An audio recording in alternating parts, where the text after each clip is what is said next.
세상에서 가장 슬픈 말 중 하나는 미안하다가 아닐까요? 그런데 그 말이 제게 돌아온 건 아버지가 제 존재를 기억하지 못했을 때였습니다. 혹시 내 부모가 나를 기억조차 못한다면 어떨까? 이 질문이 저를 평생의 여정으로 이끌었습니다. 저는 정은이, 지금 나이 47세입니다. 어릴 적 저는 아버지를 알지 못한 채 어머니 곁에서 자랐습니다. 아빠는 우리를 떠났어라는 어머니의 말 한마디가 전부였죠. 어릴 적 저는 아버지라는 단어가 낯설었습니다. 학교에선 아버지 날 행사에 아무도 오지 않았고, 친구들은 아빠랑 놀러 간 이야기를 할 때마다 저는 멋쩍게 웃으며 듣기만 했습니다. 어린 마음에 아버지란 건 TV 속 드라마에만 있는 줄 알았습니다. 어머니는 늘 바쁘게 일하셨고 저와 동생은 서로 의지하며 자랐습니다.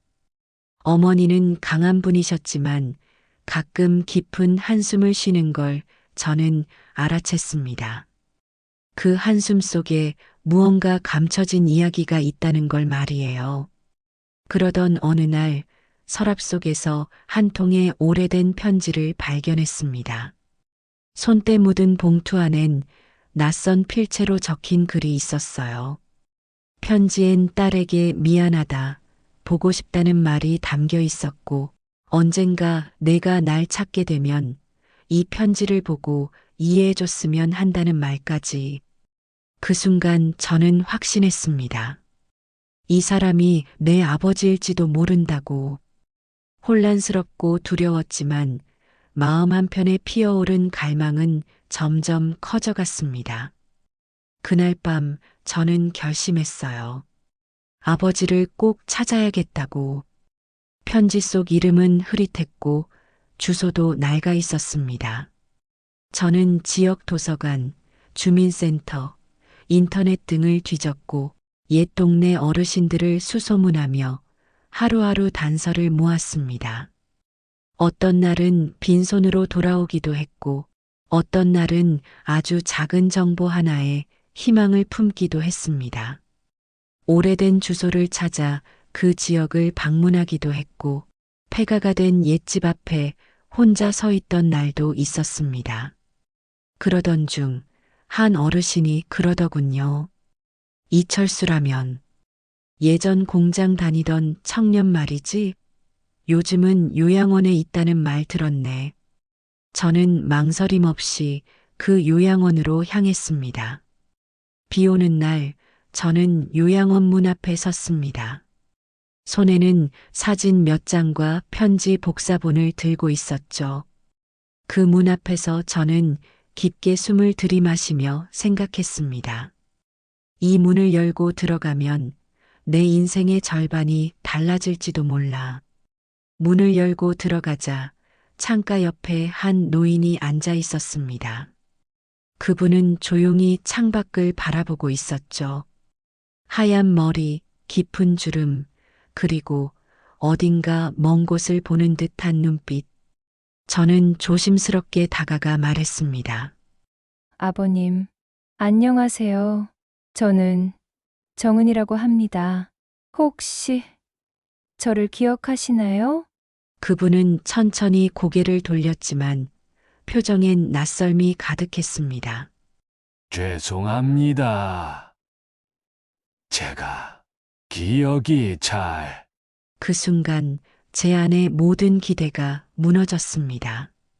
평생 그리워했던 아버지가 저를 기억하지 못한다는 사실은 생각보다 훨씬 깊은 아픔이었습니다. 목이 메이고 눈앞이 흐려졌습니다. 그럼에도 저는 말했습니다. 괜찮습니다. 다음에 또 올게요. 그리고 그 말은 제 인생의 또 다른 시작이었습니다. 그날 이후 저는 매일 요양원을 찾았습니다. 비가 오나 눈이 오나 빠짐없이 그 자리에 갔습니다. 어릴 적 이야기, 어머니와의 추억, 사진들을 들려드렸습니다. 첫 번째 사진은 제가 3살 때 찍은 사진이었어요. 작고 통통한 제가 빨간 코트를 입고 서 있던 모습이었죠. 저는 그 사진을 보여드리며 말했습니다. 이 옷, 엄마가 직접 만들어준 거예요. 그날 저는 처음으로 눈을 봤어요. 노인은 멍하니 사진을 바라보다가 중얼거렸습니다. 이 옷 내가 산 건가? 그런 조각들이 하나둘 모이기 시작했습니다. 어떤 날은 노인이 제가 말한 이야기를 먼저 꺼내는 날도 있었습니다. 그때 내가 넘어져서 무릎 깼던 날 울지도 않았지. 저는 놀라 물었습니다. 기억나세요? 노인은 고개를 끄덕이지 않았지만 눈빛엔 분명 무언가 맴돌고 있었습니다. 요양원 직원들도 말하더군요. 정은혜 씨가 다녀가신 날엔 그분이 더 말을 많이 하세요. 그 말에 저는 더 큰 책임감을 느꼈습니다. 겨울 어느 날 눈이 소복히 쌓인 오후였습니다. 저는 아버지 앞에 앉아 오래 준비한 말을 꺼냈습니다. 아버지, 저는 당신 딸이에요. 은희입니다. 기억이 없어도 괜찮아요. 그냥 제 마음만 알아주시면 돼요. 조용히 시간이 흘렀고 아버지는 제 손을 조심스레 잡았습니다. 은희야, 정말 너였구나.